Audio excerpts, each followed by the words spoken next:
Olá, você que está nos recebendo no seu lar, no seu ambiente de trabalho, onde você está. É uma alegria voltar novamente diante de você para trazer uma palavra para o seu coração.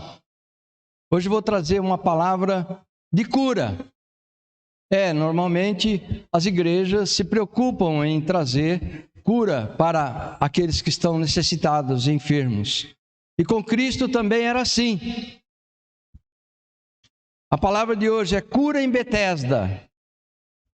Eu vou fazer uma reflexão sobre uma cura realizada por Jesus no tanque de Betesda. Todos praticamente já ouviram falar dessa cura. Essa cura do enfermo no tanque de Betesda, que muitos acreditam ser de um homem paralítico, tem suscitado algumas dúvidas e muitas certezas. O milagre se deu durante uma festa judaica, não especificada. Mas uma coisa me chamou a atenção, é que nesse dia tínhamos dois ambientes em Jerusalém. O ambiente da festa em si mesmo e o ambiente dos enfermos e necessitados no tanque. Primeiro, Jesus se retira para o ambiente dos doentes e dos carentes no tanque de Betesda. Essa atitude do Senhor me lembra um texto escrito pelo rei Salomão em Eclesiastes 7, versículo 2, quando ele diz: melhor é ir à casa onde fica o luto do que ir à casa onde há banquete, porque naquela está o fim de todos os homens, e os vivos o aplicam ao seu coração. Em outra passagem, Eclesiastes 7,4, Salomão diz que o coração dos sábios está na casa do luto, mas o coração dos tolos na casa da alegria. Parece uma incoerência, né? Parece ser um enigma. O ambiente de tristeza e de sofrimento nos afeta, mas a sabedoria de que fala Salomão é a de estarmos nos solidarizando com os que sofrem. E Jesus sabia muito bem como fazer isso, porque a solidariedade de Cristo era muito prática, curando e ressuscitando pessoas doentes e mortas. Voltando ao tanque de Betesda, ele ficava bem próximo ao templo em Jerusalém, de frente à porta das ovelhas, onde os animais eram vendidos e guardados para os sacrifícios realizados pelos sacerdotes. Betesda significa em hebraico casa de misericórdia. Então vamos ao texto. Se encontra em João capítulo 5, é um texto longo. Temos aí 30 versículos, 29 versículos. João 5, de 1 a 29. Mas é importante ler todo o texto para vermos o contexto do que acontecia. Depois disto, havia uma festa entre os judeus e Jesus subiu a Jerusalém. Ora, em Jerusalém, próximo à porta das ovelhas, um tanque chamado em hebreu Betesda, o qual tem 5 alpendres. Neste jazia grande multidão de enfermos, cegos, coxos e paralíticos, esperando o movimento das águas. Porquanto um anjo descia em certo tempo ao tanque e agitava a água, e o primeiro que ali descia depois do movimento da água, sarava de qualquer enfermidade que tivesse. E estava ali um homem que havia 38 anos se achava enfermo. E Jesus, vendo este deitado e sabendo que estava neste estado havia muito tempo, disse-lhe: queres ficar são? O enfermo respondeu-me: Senhor, não tenho homem algum que quando a água é agitada me ponha no tanque, mas enquanto eu vou, desce outro antes de mim. E Jesus disse: levanta, toma o teu leito e anda.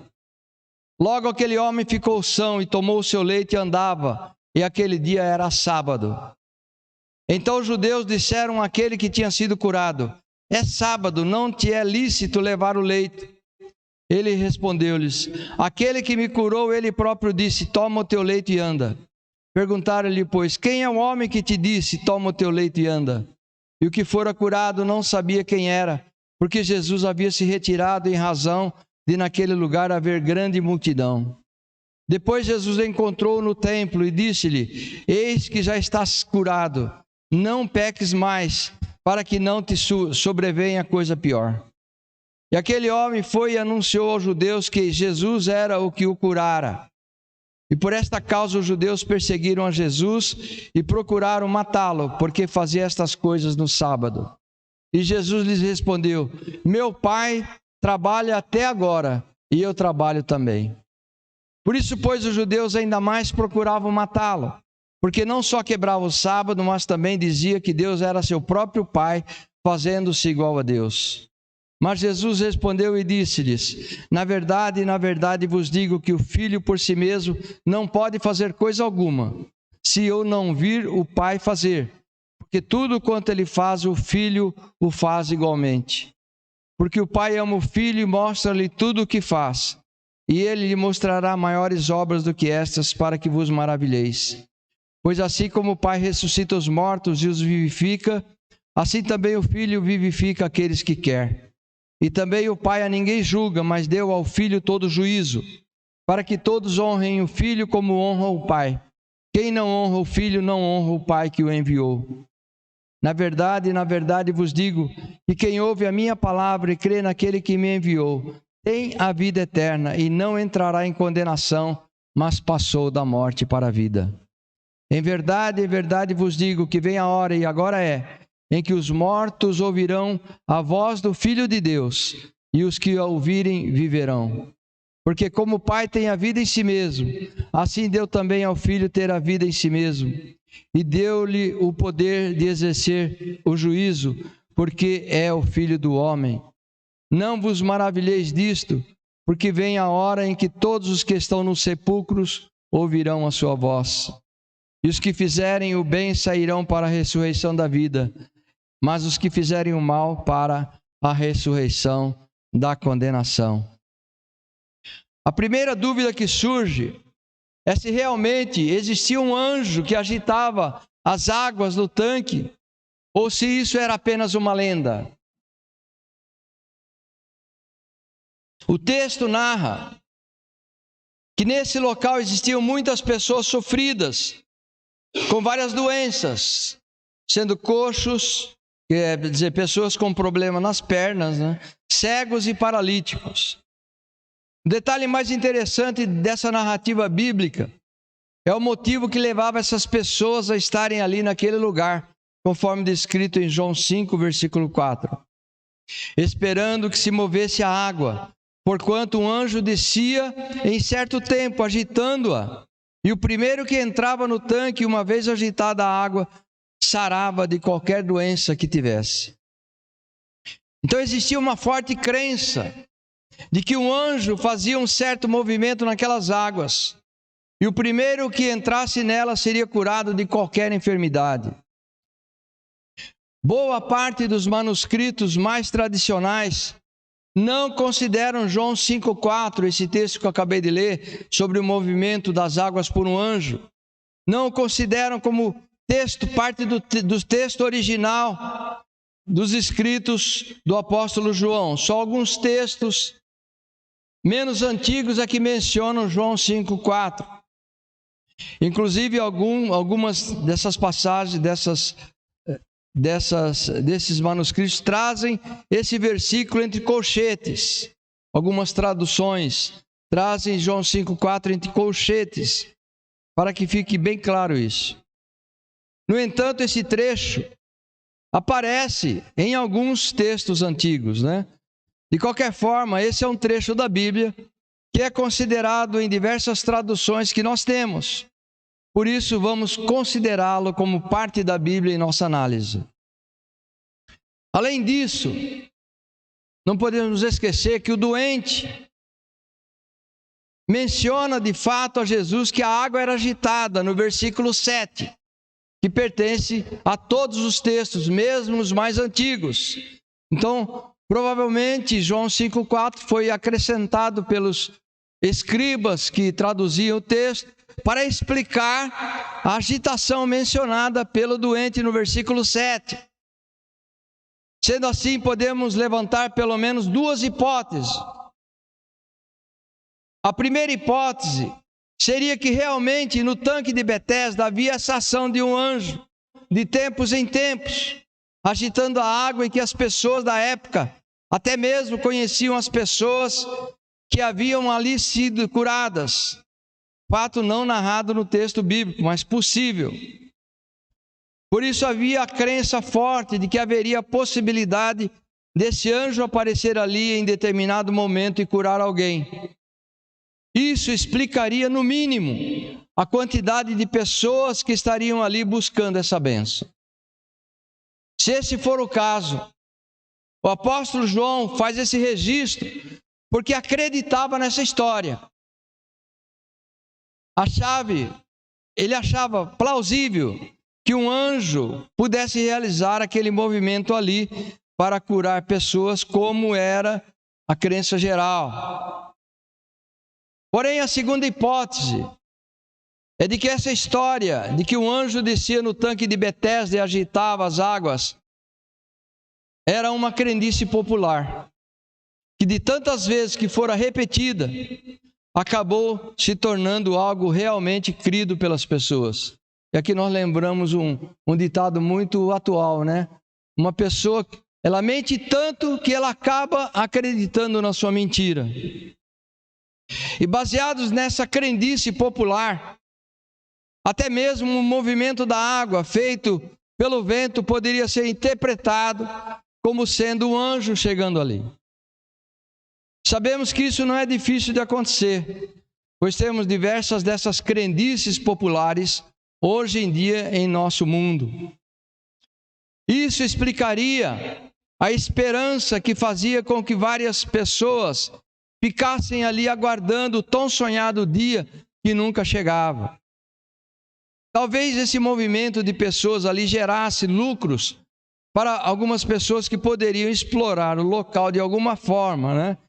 E que alimentavam ainda mais essa lenda. A hipótese mais aceita é essa, a segunda da crendice popular.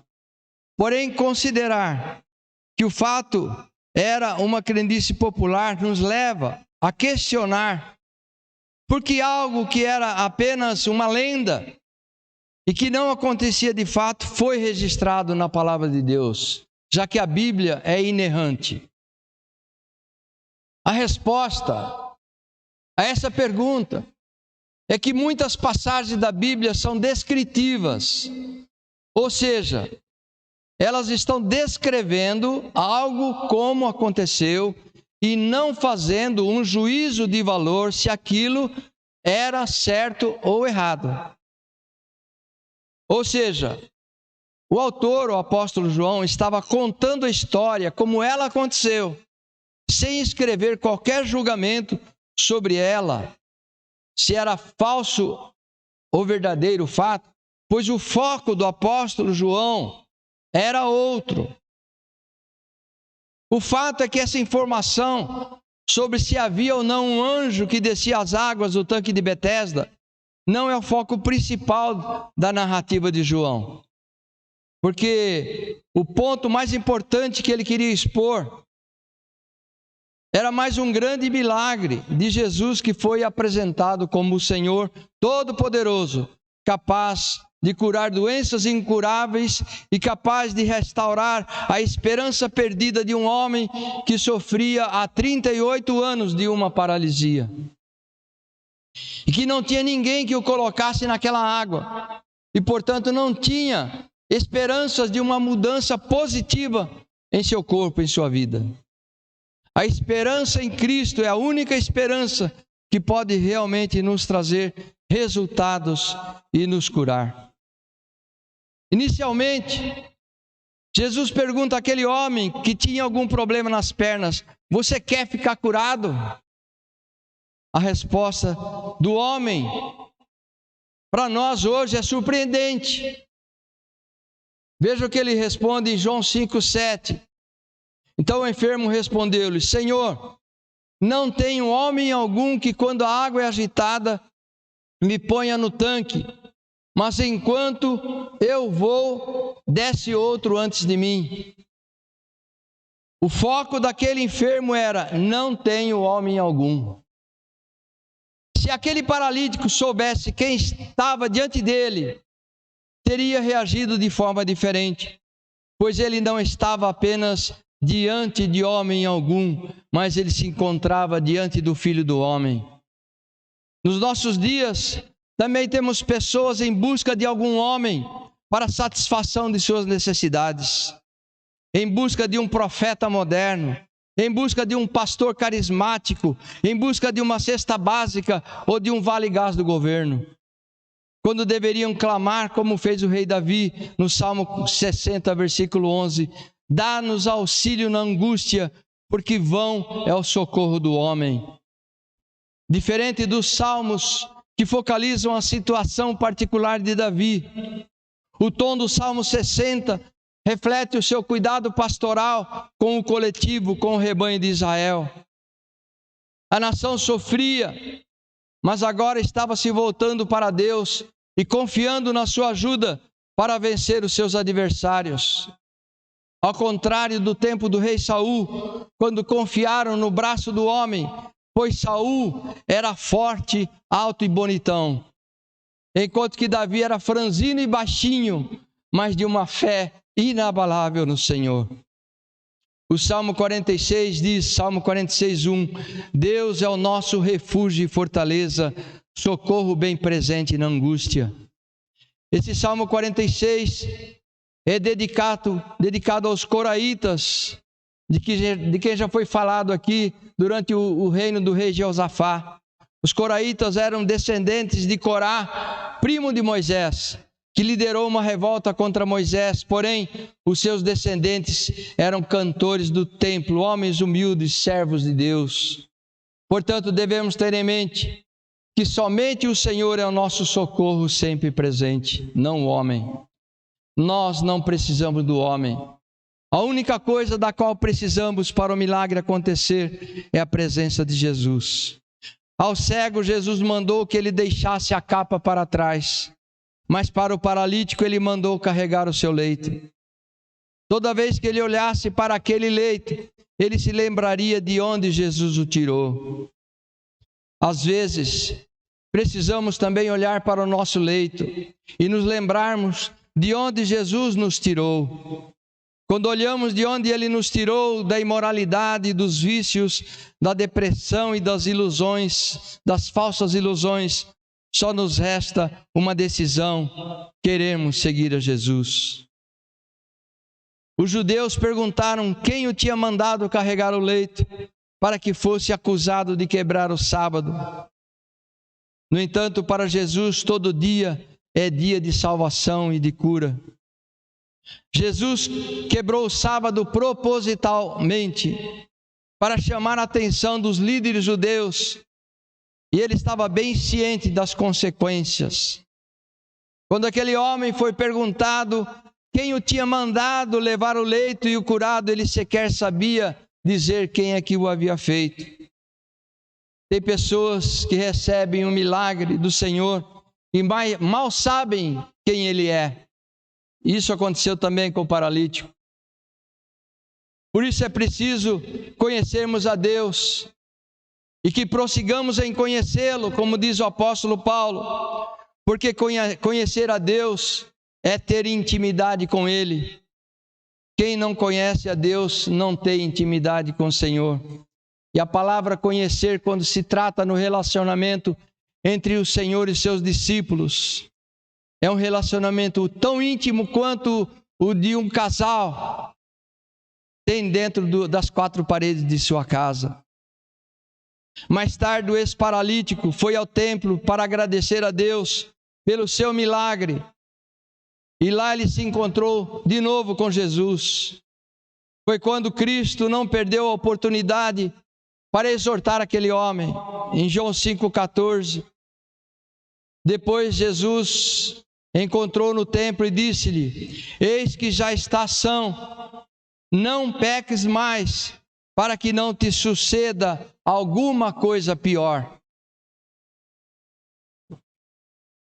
Jesus estava falando da lei da semeadura, que alguns chamam de a lei do retorno, na física quântica.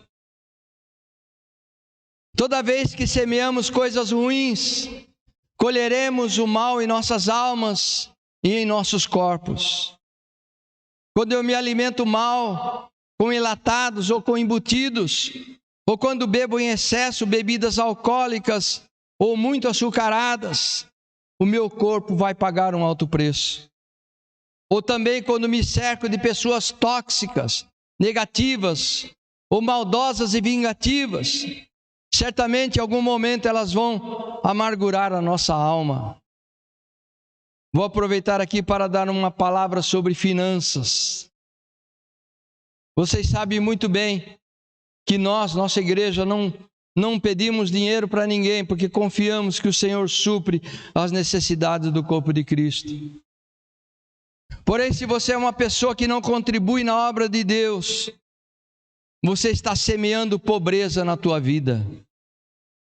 Eu posso testemunhar para todos vocês que tive uma infância muito pobre, e não tinha dinheiro nem para comprar uma cocadinha no bar da esquina. Mas tive uma adolescência razoável e uma juventude onde comecei a ganhar algum dinheiro com o suor do meu rosto. Quando eu me converti, eu tinha 18 anos e ganhava um salário mínimo. Então, eu me converti e nessa época, em novembro de 1970, eu passei a entregar o dízimo na casa de Deus. Nesses 53 anos, eu nunca deixei de fazer isso. E nunca os recursos me faltaram. Ao contrário, eles se tornaram abundantes na minha vida. Hoje posso dizer que o meu dízimo é superior ao salário mínimo que eu ganhava na minha juventude, porque eu semeei, porque estudei e trabalhei muito. Eu não falo isso para me engrandecer, não, mas para engrandecer a verdade da palavra de Deus. Se o dízimo não é uma obrigação nos nossos dias, ela é uma dádiva para quem entrega. Dízimo, na verdade, na Bíblia, surgiu antes da lei de Moisés, antes da lei mosaica, e foi entregue espontaneamente com muita alegria por Abraão a Melquisedeque, rei de Jerusalém, rei sacerdote. Através do dízimo de Abraão, 400 anos antes da lei mosaica, verifica-se que dar o dízimo estava atrelado a um momento de alegria, resultado de uma conquista ou de uma colheita, porque Abraão acabara de vencer 4 reis numa batalha. Esse é o princípio que deve prevalecer.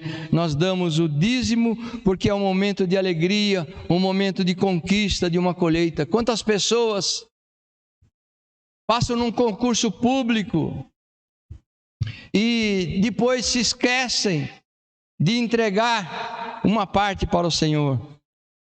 Eu tenho um sobrinho, João Vitor, lá em Santa Catarina, e no primeiro mês de salário dele, ele entregou todo para o Senhor. Uma demonstração de consciência do que é comemorar uma conquista diante de Deus. O que cremos com relação a essa questão depende da voluntariedade, como foi para Abraão antes da lei. Dizimamos com alegria por sermos abençoados e abençoadores. Assim como Abraão, ele deve ser fruto da gratidão pelo que Deus é e faz, ou já fez, nos salvando em Cristo Jesus, e não por barganha, afinal não temos nada para dar a Deus de nós mesmos.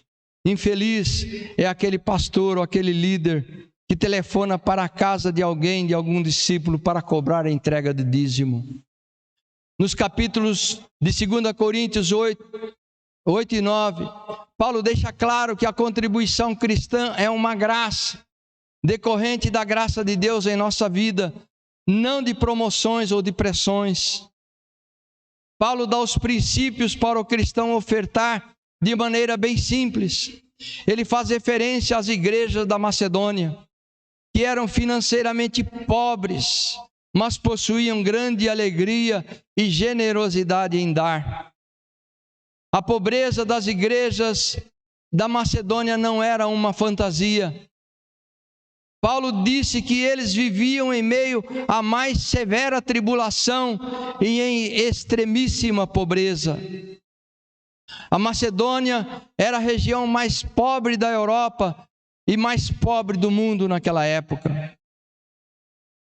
Poderíamos dizer que eles viviam de bicos, e se imaginarmos uma comparação com os nossos dias, poderíamos dizer que eles ganhavam 100 a 200 reais por mês, e assim mesmo contribuíram para a obra de Deus. Essas igrejas pobres nos lembram que você não é mais pobre do que eles, que não possa ofertar ao Senhor. A viúva pobre foi à frente com alegria entregar as suas moedinhas no gasofilácio do templo. E Jesus disse que ela entregou mais do que aqueles ricos. Talvez você seja pobre porque não contribui, e não que não contribui porque você seja pobre. Aquilo que semearmos na obra de Deus será aquilo que iremos colher na nossa vida financeira. Quando eu conheci aquele versículo, não compareçais diante do Senhor com as mãos vazias. Esse versículo trata da oferta no templo. Nós aqui malhamos muitos judeus por causa da sua incredulidade e por causa da sua rebelião, sua rebeldia contra Deus. Mas eu aprendi com os judeus a sempre comparecer com as mãos dadivosas na casa de Deus. Então por isso que todos os domingos vocês me veem entregando uma oferta que faz parte do meu dízimo. Então eu concito você também a colocar isso no seu coração. Não compareça perante o Senhor de mãos vazias. Sabe, irmãos, ninguém pode alegar que não pode entregar uma pequena oferta todos os domingos de culto na casa do Senhor. O judeu faz isso até hoje. Quando o judeu passa diante do templo, há 4 gasofilácios na porta das sinagogas. Há 4 ofertas. Uma para o Senhor, outra para o templo, outra para os sacerdotes e outra para os pobres.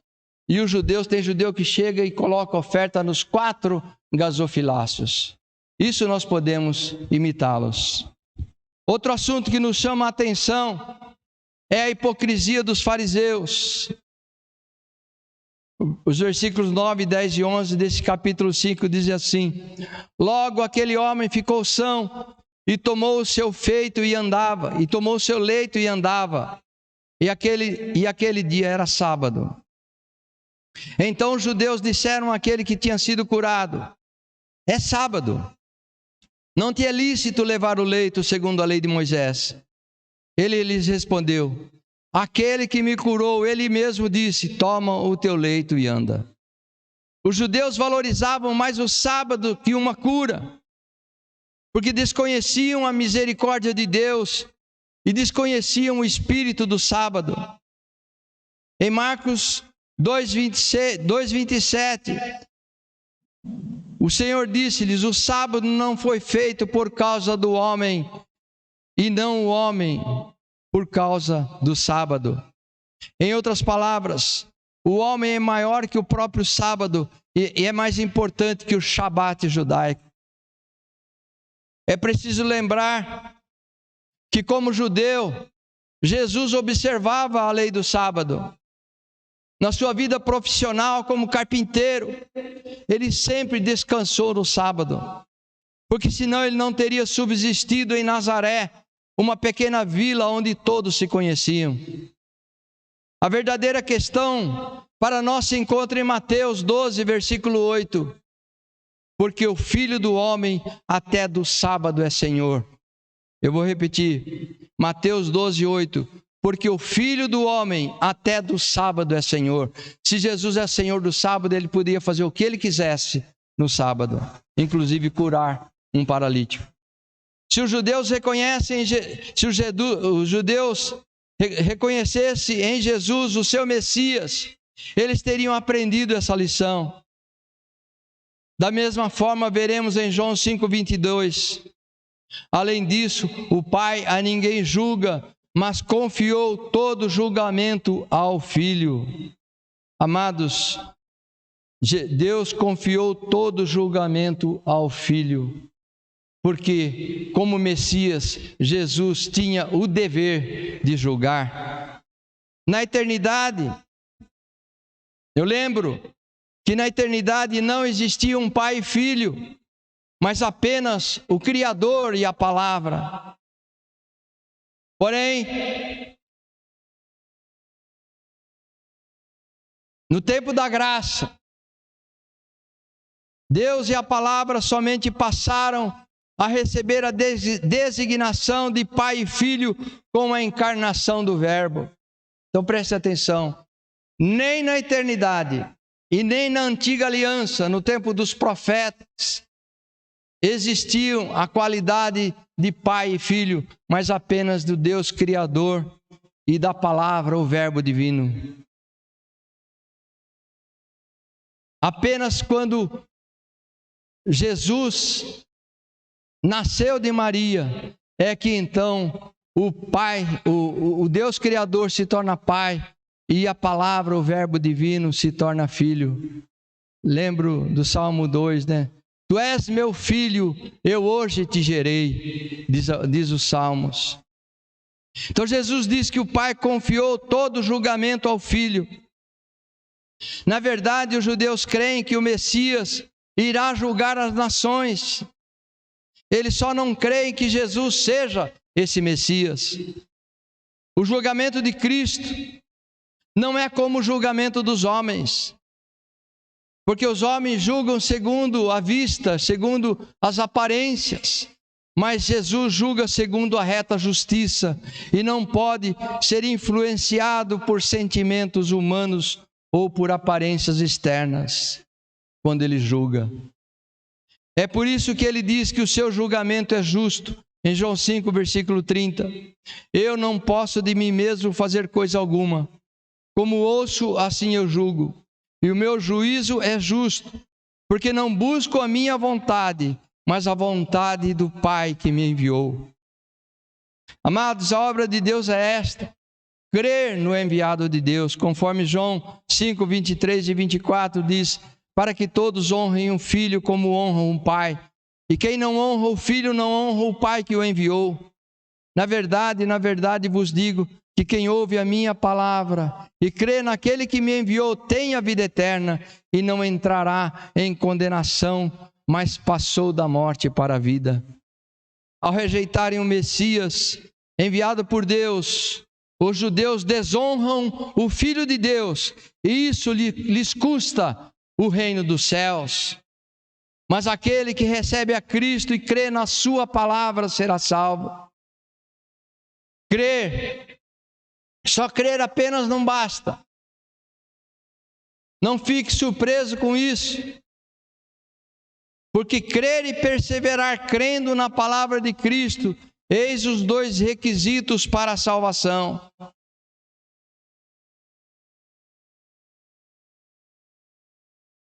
Não adianta alguém dizer que crê em Cristo, mas não persevera em obediência à sua palavra, se afastando do corpo de Cristo. A igreja é esse corpo de Cristo. E os desigrejados, aqueles que se afastam dos cultos, como se costuma dizer atualmente, aqueles que acham que podem fazer da sua casa a sua própria igreja, não tem nenhum discernimento do corpo de Cristo, de que fala o apóstolo Paulo em 1 Coríntios capítulo 11, 29. Nesse texto, Paulo nos afirma que aquele que não discerne o corpo do Senhor age indignamente para a sua própria condenação. Deus enviou seu Filho ao mundo para ser o sacrifício expiatório para todos os homens. E para aqueles que aceitam o seu evangelho e o seguem, se tornam sãos, curados e completos em seu próprio tempo, em seu próprio modo, de acordo com a sua própria vontade. Amados, o evangelho de Cristo não pode ser exercido conforme o pensamento dos homens. O evangelho só pode ser exercido do modo de Deus e não do modo humano. Quando os homens começam a julgar o evangelho ou a forma de exercê-lo, estão se frustrando, porque estão desonrando ao Filho de Deus, conforme nós falamos. Porque Cristo é a cabeça do corpo. O Evangelho de Cristo, também chamado de o Evangelho dos Apóstolos,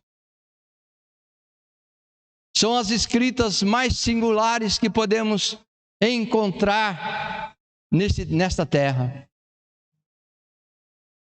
Nos Evangelhos dos Apóstolos, no Evangelho dos Apóstolos, nós encontramos a salvação, nós encontramos a cura para o nosso corpo e a cura para a nossa alma, e encontramos a salvação para a nossa vida. Por isso, eu quero exortar você a se agarrar à palavra de Deus conforme ela é. Por isso que a igreja, conforme Paulo diz em Romanos 12, 1 Coríntios 12, em Efésios também, sobre dons, Paulo fala que o Senhor nos deu com diferentes dons. Deu uns para apóstolos, deu outros para mestres. O dom de mestre é muito negligenciado no corpo de Cristo, porque muitos desconhecem a sua importância. O Novo Testamento chama esse dom de mestres e de doutores, que nada mais é do que alguém que tem um dom específico, especial, para se aprofundar na interpretação das Escrituras e transmiti-la à igreja, o corpo de Cristo. Aqui nesta igreja nós temos mestres, dos quais a pastora é o principal exemplo. Porque a Bíblia não é de particular interpretação, como diz o apóstolo Pedro. Cada texto da palavra de Deus só contém uma verdade, não mais de uma, para que seja questionada e para que seja disseminada a confusão no corpo de Cristo, na igreja. É por isso que muitos perdem a cabeça e o coração nos seminários, porque se apresentam tantas teses, tantas verdades a respeito do mesmo texto bíblico, que os seminaristas ficam confusos e muitos saem incrédulos de nossos seminários. Nossos, maneira de dizer, porque eu jamais gostaria de ter um seminário.